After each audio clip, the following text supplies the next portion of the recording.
Hi everyone! Welcome back to Bona's Kitchen. Today, I'm going to teach you how to make one of the Filipino delicacies, the Ube Hopia. Hopia is made of thin, flaky pastry, traditionally filled with mung bean paste or Munggo. But nowadays, there are already a variety of fillings and the most popular is ube or purple yam. Are you ready? Let's get baking!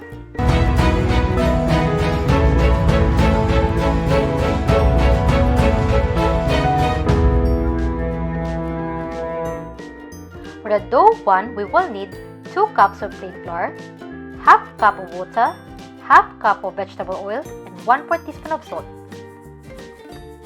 For the dough 2, we will need 1 1/2 cup of plain flour, half cup of white sugar, 3/4 cup of lard or vegetable shortening, and ube halaya for filling. Check out the link below on how to make the ube halaya. In a bowl, add the plain flour,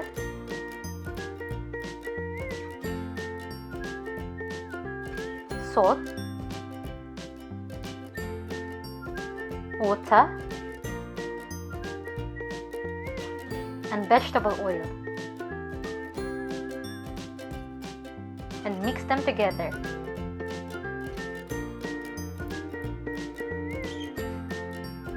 Using your clean hands, knead the dough until it becomes smooth.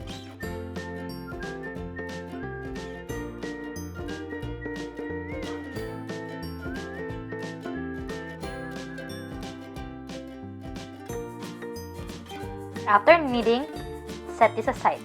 For the second dough, add the plain flour,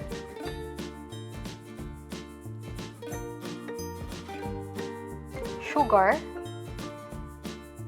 and mix them together. Add the lard,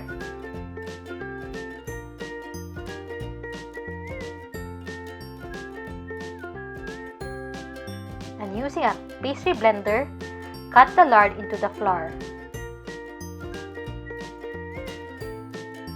until coarse crumbs are formed. Using your clean hands, gather them together and knead it until it becomes smooth. After kneading, set this aside. Sprinkle some flour on the work surface. Then put the dough one and flatten it until it becomes thin.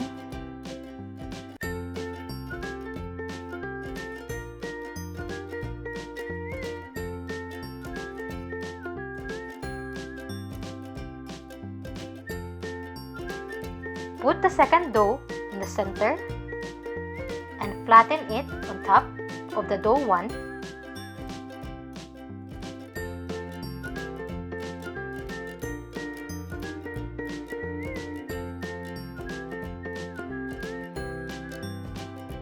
Roll the dough.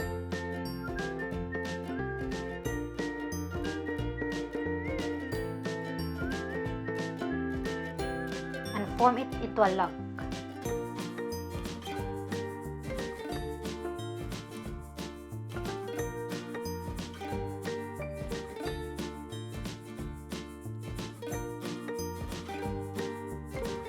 Cover it with cling film and let it chill in the fridge for at least 30 minutes. After 30 minutes, cut the dough into 20 portions.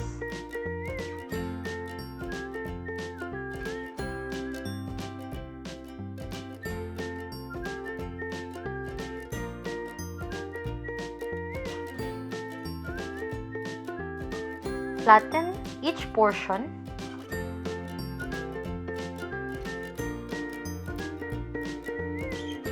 and scoop about a tablespoon of ube filling and put it in the center of the dough.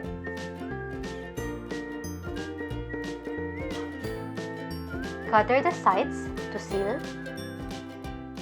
and put it in a round cookie cutter.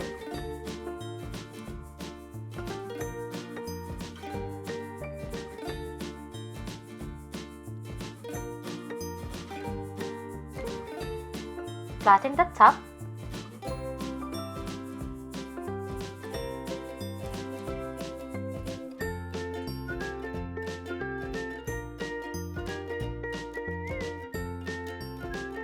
Transfer it into a baking tray lined with parchment paper. Repeat the procedure with the remaining dough.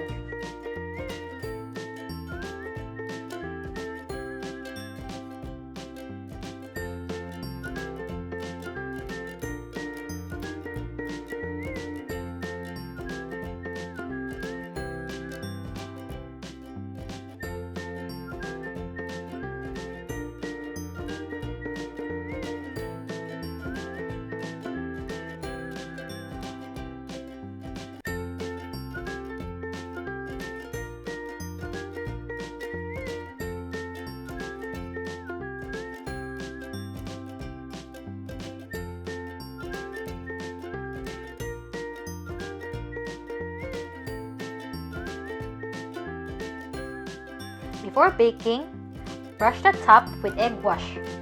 Just beat 1 egg.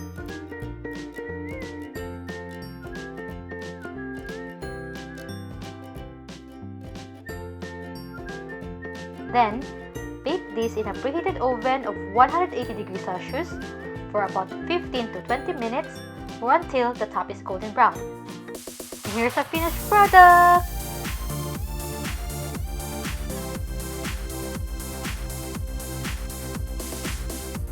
This hopia has flaky crust and delicious ube filling.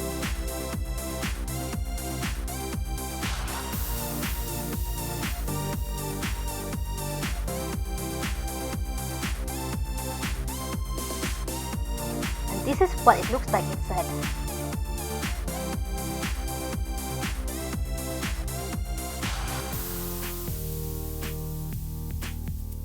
If you like this recipe, don't forget to give me a thumbs up and don't forget to subscribe.